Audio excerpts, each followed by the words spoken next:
Good morning students. கெமிஸ்ட்ரியில் matter around us அப்படிங்கிற lesson பார்த்துட்ருக்கோம். லாஸ்ட் நம்ம வீடியோ என்ன பார்த்தோம் அப்படின்னா, செப்பரேஷன் ஆஃப் மிக்சர்ஸ், கலவைகளை பிரித்தல்.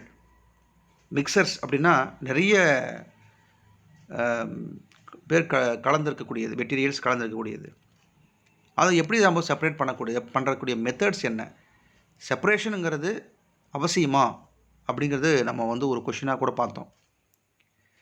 இப்போது செப்பரேஷன் பண்ணுறதுக்கு மெத்தட்ஸ் என்னென்ன இருக்குது அப்படிங்கிறது ஒரு இன்ட்ரொடக்ஷனுக்காக செல்வியினுடைய அந்த ஃபேமிலி மெம்பர்ஸ் ஒவ்வொருத்தரும் ஒவ்வொரு வேலை செஞ்சிட்ருக்காங்க. ஒவ்வொருத்தருமே அந்த வேலை செய்கிறது பார்த்திங்கன்னா ஒரு செப்பரேஷன் மெத்தடை தான் யூஸ் பண்ணுறாங்கங்கிறதுக்காக ஒரு இன்ட்ரொடக்ஷனுக்காக நம்ம அந்த ஸ்டோரி நம்ம பார்த்தோம். செல்வியினுடைய மதர் டீ ப்ரிப்பேர் பண்ணுறாங்க. அங்கே ஃபில்ட்ரேஷனுங்கிற ஒரு மெத்தட் யூஸ் பண்ணுறாங்க, ஸ்ட்ரெயினர் யூஸ் பண்ணி, வடிகட்டியை பயன்படுத்தி. அதே மாதிரி பார்த்திங்கன்னா சீவிங் அப்படின்னா ஜலிக்கிறது இல்லையா, சீவுடன் ஜல்லடை வச்சு நம்ம ஜலிக்கிறது ஒரு மெத்தடாக பார்த்தோம், சீவிங் மெத்தட் அப்படின்னு. ஸோ அங்கேயும் ஒரு செப்பரேஷன் நடக்குது. அதே மாதிரி செல்வியங்களுடைய கிராண்ட் மதர் பார்த்திங்கன்னா க்யூர்னிங் அப்படின்னு ஒரு மெத்தட், அதாவது கடையிறாங்க. தயிரை போட்டு கடையும் போது அதுலேருந்து வெண்ணெயை நம்ம பிரிச்செடுக்கிறாங்க. பட்டர் மில்க், மோர் தனியாக பிரிச்செடுக்கிறாங்க. ஸோ அதுவும் ஒரு செப்பரேஷன் மெத்தட் தான். ஸோ இந்த மாதிரி ஒரு மெத்தட்ஸ் என்னென்ன இருக்குங்கிறத நம்ம ஸ்டார்ட் பண்ணணும். சரி, இதனுடைய கண்டினியூவாக நம்ம வேறு என்னென்ன மெத்தட்ஸ் ப்ரிப்ரேஷன் மெத்தட், அதாவது செப்பரேஷன் மெத்தட் இருக்குது அப்படிங்கிறத இப்போ இந்த வீடியோவில் நம்ம பார்க்கலாம். ஸோ இங்கே நெக்ஸ்ட் நம்ம பார்க்கக்கூடிய ஒரு மெத்தட் என்ன அப்படின்னா த்ரேசிங்னா கதிரடித்தல் அப்படின்னு சொல்லுவோம். இந்த பிக்சரை பார்த்தீங்கன்னாவே உங்களுக்கு தெரியும், நீங்கள் நிறைய இடங்களில் பார்த்துருக்கலாம். நிஜமாகவே சில பேர் வீட்டிலே கூட இந்த மாதிரி காட்டில் இது மாதிரி வேலை செய்கிறவங்க நீங்கள் பார்த்துருக்கலாங்க. இந்த மாதிரி கிரைன்ஸ் சொல்லக்கூடிய தானியங்கள்லாம் பார்த்திங்கன்னா அது அறுவடைக்கு அப்புறம் எடுத்துகிட்டு என்ன செய்வாங்கன்னா அடிப்பாங்க. அடிக்கும்போது பார்த்திங்கன்னா அங்கே பிளான்ட்ஸில் இருக்கக்கூடிய அந்த கிரைன்ஸில் என்ன ஆகும், அப்படியே உதிர்ந்த கீழே அப்படியே கொட்டும். ஸோ இது பேர் த்ரேசிங்னா கதிரடித்தல் அப்படின்னு சொல்லுவாங்க. சரி, இங்கே நம்ம புக்கில் என்ன கொடுத்துருக்காங்க, pluck flowers from your plant. When we pluck flowers from plant, we are separating the flowers from their stalks. அதாவது இப்போ ஒரு செடியில் பார்த்தீங்கன்னா பூ இருக்குது, நம்ம பூவை நம்ம பறிக்கிறோம். அதே மாதிரி அந்த பூ தண்டில் இருக்குது இல்லையா, அந்த தண்டிலிருந்து பார்த்திங்கன்னா நம்ம அந்த பூவை நம்ம ஈஸியாக பிரிக்க முடியுது. Can we do the same for food grains like rice and wheat which also grow on plant stalks? இதே மாதிரி இந்த தாவர தண்டுகள் இருக்கக்கூடிய நெல் அப்படின்னு சொல்லக்கூடிய, அதாவது ஃபுட் கிரைன்ஸ் சொல்லக்கூடிய, அது ரைஸு, நெல் சொல்லலாம், வீட்டுனா கோதுமை, இந்த மாதிரி இருக்கக்கூடிய நம்ம பிரிக்க முடியுமா அப்படின்னா பிரிக்க முடியாது. That would not be possible. முடியாது. Because the grains are small in size. ஏன்னா தானியங்கள் பார்த்தீங்கன்னா ஒவ்வொரு சைஸ் ரொம்ப குட்டி குட்டியாக தான் இருக்கும். பூ நமக்கு பெருசாக இருக்குது, நம்ம ஈஸியாக பறிக்க முடியுது. இந்த செடியில் இருக்கக்கூடியது ஒவ்வொரு தானியமாக நம்ம நம்மளால் செப்பரேட் பண்ண முடியாது, பிரிச்செடுக்க முடியாது. ஏன்னா சைஸ் ரொம்ப small. Also the quantity is very large. நிறைய இருக்கும். ஒரு தாவரத்தில் பார்த்தீங்கன்னா நிறைய கொத்து இருக்கும். அது அரிசியாக, அதாவது கிரைன்ஸ், கோதுமையாக, வீட்டாக இருக்கலாம், இல்லைனா ரைஸாக இருக்கலாம், இதெல்லாம் இருக்கலாம். அது நிறைய கொத்தாக இருக்கும். நம்ம ஒவ்வொன்றும் நம்ம பிரிச்சிருக்க முடியாது. என்ன செய்கிறாங்க, அதுக்கு farmers separate grains from their stalks, தண்டுகள், பை பீட்டிங்னு அடிக்கிறது. தெம் ஸோ ஹார்ட், ரொம்ப ஒரு மேடையில் போட்டு ரொம்ப ஹார்டாக போட்டு அடிக்கிறது. So hard that the grains are separated from their ஸ்டாக்ஸ்னால் தண்டுகள் இருக்கக்கூடியது. This is called threshing. அப்போ என்ன அர்த்தம், விவசாயிகள் தானியங்களை அவற்றினுடைய அந்த தண்டுகளிலிருந்து, தாவரத்தில் இருக்கக்கூடிய அந்த தண்டுகளிலிருந்து என்ன செய்கிறாங்க, பிரிக்கணுங்கிறதுக்காக என்ன செய்கிறாங்கன்னா அடிக்கிறாங்க. பீட்டிங் அப்படின்னா அடிக்கிறது. அடிக்கும்போது என்ன ஆகுது, அப்படியே அந்த கிரைன்ஸ்லாம் அப்படியே உதிர்ந்து கீழே அப்படியே கொட்டும். ஸோ இந்த ஒரு மெத்தடுக்கு பேர் த்ரெசிங் அப்படிங்கிறது. சரி, ஆக்டிவிட்டி 7 என்ன கொடுத்துருக்காங்கன்னா, have you seen how some farmers separate the dried grain stalks in the middle of the road. நீங்கள் பார்த்துருப்பீங்க, இந்த கிராமங்களில் பார்த்தீங்கன்னா ரோட்டு மேலேயே என்ன சொல்கிறது, ட்ரைடு கிரெயின் ஸ்டாக்ஸ் அப்படி சொல்லக்கூடியது, காஞ்சு போன இந்த மாதிரி தானிய கதிர்களை சாலையில் அப்படி கொட்டி வைப்பாங்க. ஏன் அப்படின்னா heavy vehicles pass on them. நிறைய வாகனங்கள் அது மேலே ஏறி போகும்போது போனதுக்கப்புறம் பார்த்தீங்கன்னா அப்படியே உதிர்ந்து கொட்டிடும். அதுக்கப்புறம் அப்படியே கூட்டி பெருக்கி அந்த கிரைன்ஸ் எல்லாம் வந்து தனியாக பிரித்து எடுத்துக்குவாங்க. ஸோ இது வந்து ஒரு மெரிட்ஸ்ல இருக்குது, டிமெரிட்ஸ்ல இருக்குது. அது என்னங்கிறது நீங்கள் திங்க் பண்ணுங்க அப்படின்னு சொல்லி உங்களுக்கு கொடுத்துருக்காங்க. இது சரியா தப்பா அப்படிங்கிறத விட நிறை இருக்கா குறை இருக்காங்கிறத நீங்கள் எழுதுங்கங்கிறாங்க. இப்போது சாலைக்குள்ள வந்து ஒரு வண்டி போக்குவரத்து போகக்கூடிய இடங்கள்ல வந்து இந்த மாதிரி தானியங்களில் வந்து கதிரடிக்கிறதுக்கு த்ரேசிங் பண்ணுறதுக்கு பதிலாக இது மாதிரி வந்து வண்டி வாகனம் மேலே ஏறி போகும்போது அது அப்படியே உதிர்ந்து கொட்டும் இல்லையா? அப்போ நம்ம வேலை ஈஸிங்கிறதுக்காக அது மாதிரி செய்கிறாங்க. அது வந்து மெரிட்ஸ் இருக்கா டிமெரிட்ஸ் இருக்காங்கிறத நீங்கள் வந்து திங்க் பண்ணுங்கங்கிறாங்க. ஸோ இது வந்து த்ரேசிங் அப்படிங்கிறது. இப்போ த்ரேசிங்னா இப்போ வந்து எல்லாம் அப்படியே அடித்து எல்லாம் நிறைய அப்படியே கொட்டி வச்சுட்டாங்க. அடுத்த மெத்தட் என்னென்னா வினோவிங்.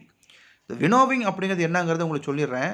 இதுவும் நீங்கள் பார்த்துருப்பீங்க. இப்போல்லாம் வந்து உதிர்ந்து போய் அப்படியே கொட்டி கிடக்குது. ஆனால் சுத்தமாக இருக்குதானா சுத்தமாக இல்லை. அதில் வந்து கிரைன்ஸ் இருக்குது, ஸ்டாக்ஸ்ன்னு சொல்லக்கூடிய தண்டுகளுடைய குச்சிங்க இருக்குது, தூசுங்களாம் இருக்கும், டஸ்ட் பார்ட்டிகல்ஸ் இருக்குது, ஹஸ்க்குன்னு சொல்லக்கூடிய அந்த உமின்னு சொல்லக்கூடியதெல்லாம் பார்த்தீங்கன்னா நிறைய அப்படியே அந்த அரிசி மேலே இருக்கக்கூடியது, அந்த கோதுமை மேலே இருக்கக்கூடிய அந்த தோல் தான் வந்து உமின்னு சொல்லுவோம், ஹஸ்க்கு. அதெல்லாம் இருக்குது. இதெல்லாம் நமக்கு தேவையில்லாதெல்லாமே வந்து பார்த்தீங்கன்னா இப்போ கலந்து தான் இருக்குது. இது நம்ம என்ன செய்யலாம், தேவையானதையும் தேவையில்லாதையும் நம்ம வந்து பிரிக்கணும். என்ன செய்வாங்கன்னா ஒரு முறத்தில் அப்படியே அள்ளி கொட்டி ஒரு உயரமாக ஏறி அப்படியே மேலே நின்றுக்கிட்டு மேலேருந்து அப்படியே கொட்டுவாங்க. கொட்டும்போது பார்த்தீங்கன்னா கொஞ்சம் ஹெவியர் பார்ட்டிகல்ஸ்ன்னு சொல்லக்கூடிய அந்த கிரைன்ஸ் தானியங்கள் என்ன செய்யணும்னா நம்ம காலுக்கிட்டேயே வந்து ஒரு குவியலாக குமிஞ்சிரும். இப்போ வெயிட் கம்மியாக இருக்கக்கூடிய பார்த்தீங்கன்னா லைட்டர் பார்ட்டிகல்ஸ், அதாவது லைட்டுன்னு சொல்லக்கூடிய பார்த்தீங்கன்னா ரொம்ப கனம் கம்மியாக இருக்கக்கூடியது பார்த்தீங்கன்னா இந்த ஹஸ்க்குன்னு சொல்லக்கூடிய தோலுங்க, உமிங்க, குச்சிங்க, தண்டுங்க இதெல்லாம் பார்த்தீங்கன்னா அப்படியே தூரமாக அடிச்சுட்டு போய் காற்று என்ன செய்யும், இது வந்து காற்று அடிக்கும்போது நம்ம செய்யணும். அப்போது வந்து தனியாக கொண்டு போய் பிரிச்சிடும். ஸோ இந்த மாதிரி ஒரு மெத்தடுக்கு பேர் வந்து வினோவிங் மெத்தட். இப்போ பார்க்கலாம். Rice, wheat and other food grains are covered in husk which cannot be eaten by us. அதாவது அரிசியாக இருந்தாலும் சரி, கோதுமையாக இருந்தாலும் சரி, வேறு சில தானியங்களாக இருந்தாலும் சரி, அதுக்கு மேலே வந்து தானியத்துக்கு மேலே வந்து ஒரு உமின்னு சொல்லக்கூடியது அப்படியே தோல் வந்து உள்ள மூடி இருக்கும். அதுதான் ஹஸ்க் அப்படின்னு சொல்லுவோம். அந்த ஹஸ்க்குன்னு சொல்லக்கூடிய உமியை நம்ம வந்து சாப்பிட முடியாது. அதுக்கு உள்ள இருக்கக்கூடிய அரிசி, கோதுமையை தான் நம்ம சாப்பிட முடியும். Husk is very light and gets easily blown away by breeze or wind. அதாவது இந்த ஹஸ்க்குன்னு சொல்லக்கூடிய உமி பார்த்திங்கன்னா ரொம்ப சாஃப்ட்டு. அது என்ன செய்யணும்னா காற்றுல என்ன செய்யணும் ஈஸியாக தனியாக அடிச்சுட்டு போயிடும். இந்த ப்ரீஸ்னால் ஒரு மென்மையான காற்றுன்னு சொல்லக்கூடியது. தென்றல் காற்று, மென்மையான காற்று, விண்டு எல்லாமே ஒன்று தான். இப்போ இந்த காற்று என்ன செய்யணும்னா அந்த வெயிட் கம்மியாக இருக்கிறனால அதை அப்படியே தனியாக கொண்டு போய் தனியாக சேர்த்திடும். நமக்கு தேவையில்லை அந்த குப்பைங்க, குச்சிங்க, அந்த உமிங்க, பதறுன்னு கூட சொல்லுவாங்க. தமிழை வந்து பதர் அப்படின்னு கூட சொல்லுவாங்க. இதெல்லாம் தனியாக கொண்டு போய் பிரித்து கொண்டு போயிடும். சரி, this property is made use of and winnowing. So இந்த ஒரு பண்புக்கு பேர் தான் வந்து வினோவிங் அப்படிங்கிற மெத்தட் அப்படிங்கிறோம். அதாவது இந்த மாதிரி உமி சொல்லக்கூடிய ஹஸ்க்குன்னு சொல்லக்கூடிய தேவையில்லாத டஸ்ட் பார்ட்டிகல்ஸு, குப்பைங்க, குச்சிங்க இதெல்லாம் வந்து தனியாகவும் கிரைன்ஸ் தனியாகவும் பிரிக்கிறதுக்கான ஒரு மெத்தடு வினோவிங். இந்த வினோவிங்கிற மெத்தட் நமக்கு நடக்கணும்னா கண்டிப்பாக விண்ட், காற்றுங்கிறது நமக்கு அவசியம். This is done by dropping the mixer slowly from the height in the presence of wind. என்ன சொல்கிறாங்க, அதாவது ஒரு உயரமான இடத்துல, ஹைட்டான இடத்துல வந்து மேலே நின்றுக்கிட்டு காற்று அடிக்கும்போது ப்ரெசன்ஸ் ஆஃப் விண்ட், காற்று வரக்கூடிய அந்த நேரத்தில் வந்து நாம் வந்து மேலேருந்து கீழே ட்ராப் பண்ணும்போது, கொட்டும்போது பார்த்திங்கன்னா அந்த லைட்டாக இருக்கக்கூடிய வெயிட் கம்மியாக இருக்கக்கூடியதெல்லாம் செய்யும் அப்படியே தனியாக தூரமாக கொண்டு போய் தனியாக விழுந்துடும்.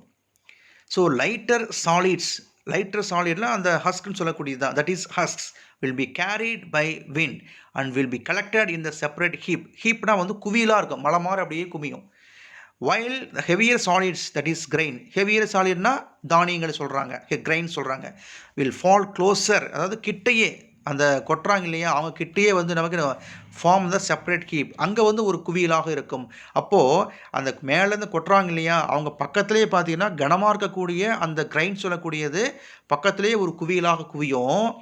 கொஞ்சம் தள்ளி இந்த காற்று என்ன செய்யுது, இந்த லைட்டர் பார்ட்டிகல்ஸ் அதாவது லைட்டர் சாலின்னு சொல்லக்கூடிய ஹஸ்க் என்ன செய்யுது, அதை தனியாக அப்படியே காற்று வேறு கொஞ்சம் தள்ளி கொண்டு போய் ஒரு குவியலாக குவியும். ஸோ நமக்கு தேவையானது பக்கத்துலையும் தேவையில்லாத தனியாக நமக்கு வந்து பிரிக்கிற மெத்தட் தான் இந்த வினோவிங். சரி, டூ யூ நோவில் பாருங்கள், ரைஸ் ஹஸ்க் அதாவது உமி அதை தான் சொல்கிறோம், or the hard protective covering of the grains of rice. இந்த உமிங்கிறது அரிசிக்கு மேலே சுற்றிருக்கக்கூடிய ஒரு உரை. இது அரிசியே வந்து பாதுகாக்கக்கூடிய ஒரு உரையாக இருக்குது. இயற்கையிலேயே அப்படி தான் இருக்குது. அது அரிசிக்கும் சரி கோதுமைக்கும் சரி. அடுத்தது, in addition to protective rice during the growing season, husks can be used as the building material, fertilizer, insulation material and fuel. இந்த உமின்னு சொல்லக்கூடிய ஹஸ்க்னு சொல்லக்கூடியது வந்து பார்த்திங்கன்னா, இது அரிசியிலேருந்து நம்ம பிரித்து எடுத்துகிறோம் இல்லையா இந்த உமியை, இது வந்து கட்டுமான பொருளாக, பில்டிங் மெட்டீரியலாக. அடுத்தது பார்த்திங்கன்னா ஃபெர்டிலைசர், உரம் தயாரிக்கிற இடத்துல வந்து பார்த்திங்கன்னா அது உரமாக பயன்படுத்துகிறோம். இன்சுலேஷன் மெட்டீரியல் அப்படின்னா மின் காப்பு பொருளாகவும் வந்து பயன்படுத்துகிறோம். ஃபியூல்னால் வந்து ஒரு எரிபொருளாகவும் பயன்படுத்துகிறோம் உமியை. ஸோ இதெல்லாம் வந்து ஹஸ்கினுடைய யூசஸ் நம்ம சொல்லலாம். சரி, if the rice that we cook as stones if we have to pick the stone, அதாவது சமைக்கிறோம், அரிசியை வந்து சமைக்கிறோம். அரிசியை வந்து சமைக்கிறதுக்கு முன்னாடி நம்ம என்ன செய்கிறோம்? அரிசியை நம்ம அப்படியே எடுத்து நம்ம வந்து குக் பண்ணிடுறோமா? இல்லை. இப்போ தான் வந்து இன்னொரு மெத்தட் இருக்குது. இப்போ வந்து தானியங்களை பிரித்தாச்சு, உமி தனியாகவும் அரிசி தனியாகவும் பிரித்தாச்சு. இந்த அரிசியில் வந்து என்ன செய்கிறோம்? ஹேண்ட் பிக்கிங் அப்படிங்கிற ஒரு மெத்தடை நம்ம கொண்டுட்டு வரோம். இப்போ உங்களுக்கு ஹேண்ட் பிக்கிங் அப்படிங்கிற மெத்தடை சொல்கிறதுக்கு முன்னாடி, இப்போ ஒரு மார்க்கெட்டுக்கு போகிறீங்க, நிறைய வெஜிடபிள்ஸ், உங்களுக்கு தேவையான வெஜிடபிள்ஸ் எல்லாம் வாங்கிட்டு ஒரு கூடையில் கொண்டாந்து, ஒரு பேஸ்கெட்டில் கொண்டாந்து வீட்டில் வந்து ஒரு மூலையில் கொட்டுறீங்க. என்ன செய்கிறீங்க? அப்படியே கொண்டுட்டு போய் நம்ம ஃப்ரிட்ஜில் வச்சுறீங்களா? செப்பரேட் பண்ணுறீங்க. என்ன செய்கிறாங்க? லேடிஸ் ஃபிங்கர்லாம் தனியாகவும், கேரட்லாம் தனியாகவும், பீட்ரூட்லாம் தனியாகவும், இல்லையா, ரெட் கேபேஜ் முட்டைக்கோசு தனியாகவும், இல்லையா, பொட்டேட்டோ, இதெல்லாம் தனித்தனியாக நம்ம வந்து முதல்ல என்ன செய்யணும்? செப்பரேட் பண்ணுறோம். இந்த செப்பரேட் பண்ணுறதுக்கு நாம் என்ன செய்கிறோம்? நம்ம கையவே பயன்படுத்தி தனித்தனியாக பிரித்து வைக்கிறோமா? இல்லை ஏதாவது ஒரு மிஷினை பயன்படுத்தி நம்ம காய்கறிகளை தனியாக பிரித்து வைக்கிறோமா? எதுவுமே இல்லை. நம்ம கையிலேயே என்ன செய்கிறோம்? ஈஸியாக என்ன செய்கிறோம்? தக்காளி பழம் தனி, வெண்டங்காயெலாம் தனி, கத்திரிக்காயெலாம் தனி, இல்லையா, தனித்தனியாக பிரித்து வைக்கிறோம். அப்போ என்ன செய்கிறோம்? கலரை பேஸ் பண்ணி, நல்லா அட்ராக்டிவான கலரை பேஸ் பண்ணி தனித்தனியாக செப்பரேட் பண்ணலாம். இல்லைன்னா ஷேப்பு, இப்போ முட்டைக்கோஸ் ஒரு ஷேப்பில் இருக்கும், பீட்ரூட் ஒரு ஷேப்பில் இருக்குது, இல்லையா? அப்போ இந்த ஷேப்பை பேஸ் பண்ணி நம்ம வந்து செப்பரேட் பண்ணலாம். ஸோ இதுக்கு நம்ம கையை பயன்படுத்தி தான் நம்ம வந்து தனித்தனியாக பிரித்து வைக்கிறோம். ஸோ இதுவும் ஒரு செப்பரேஷன் மெத்தட் தான். இதனால் இதுக்கு பேர் வந்து ஹேண்ட் பிக்கிங் மெத்தட். சரி, இது என்ன சொல்கிறாங்கங்கிறது பாருங்கள். How do we identify a stone from the grain of rice? இல்லையா, if the stones are visibly very different from the grain, they can be easily picked and separated by hand. This is hand picking.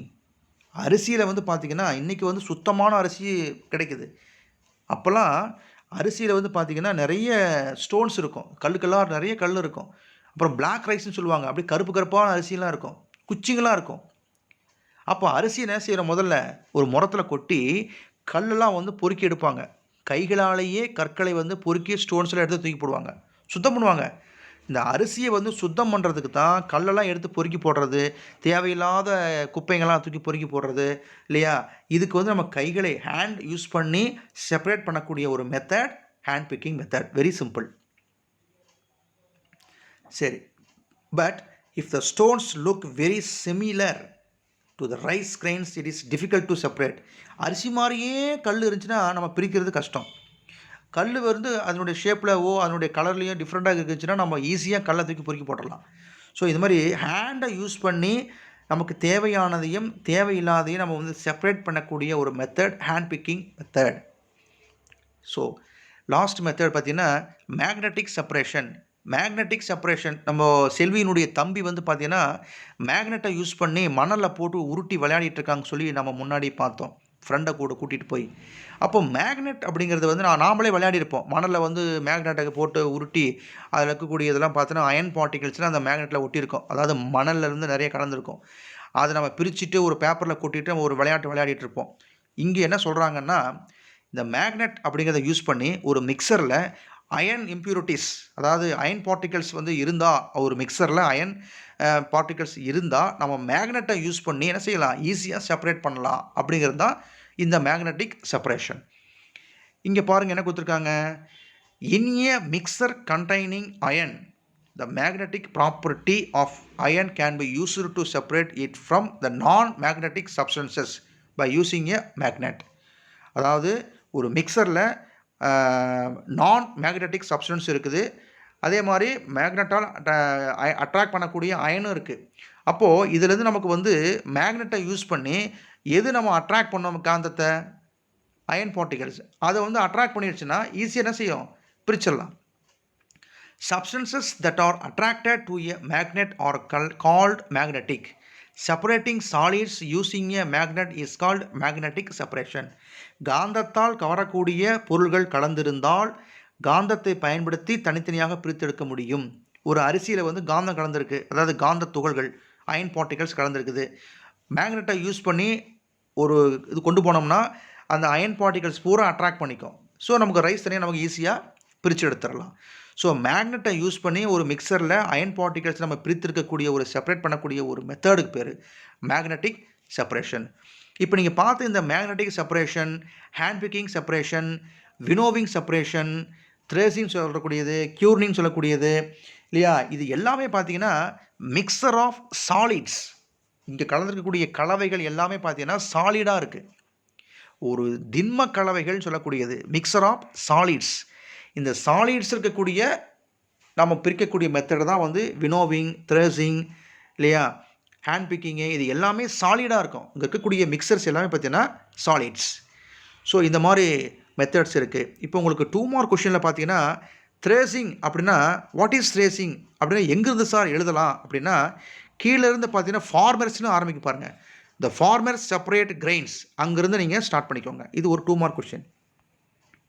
Winnowing, what is winnowing அப்படின்னா எங்கேருந்து வரலாம், this is done by dropping the mixtures slowly, அங்கேருந்து இங்கே start பண்ணலாம். Start பண்ணி form ஏ separate heap, அங்கே வரைக்கும் ஹீப்னா குவியலாக அப்படின்னு அர்த்தம், அது வரைக்கும் நீங்கள் எழுதணும். சரி, வாட் இஸ் ஹேண்ட் பிக்கிங் அப்படின்னு கேட்டாங்க அப்படின்னா நீங்கள் செகண்ட் லைன் பாருங்கள். If the stones are visibly very different from the grain they can be easily picked and separated by hand, this is hand picking, அது வரைக்கும் நீங்கள் எழுதணும். மேக்னெட்டிக் செப்பரேஷன் அப்படின்னா இந்த last 2 line, separating solids using a magnet is called magnetic separation. ஒரு separation பண்ணணும் ஒரு சாலிட்லேருந்து, நான் மேக்னெட்டை யூஸ் பண்ணி நாம் அதை செப்பரேட் பண்ணுறதுனால அதுக்கு பேர் மேக்னெட்டிக் செப்பரேஷன். ஸோ இந்த செப்பரேஷன் மெத்தட் 2 மார்க் எழுதியில் எங்கேருந்து படிக்கணும்னு சொல்லியிருக்கேன். நல்லா ரீட் பண்ணுங்கள். வெரி சிம்பிள் மெத்தட்ஸ் படித்து பாருங்கள். ஸோ இதனுடைய கண்டினியூவை நெக்ஸ்ட் வீடியோவில் பார்க்கலாம். தேங்க்ஸ்.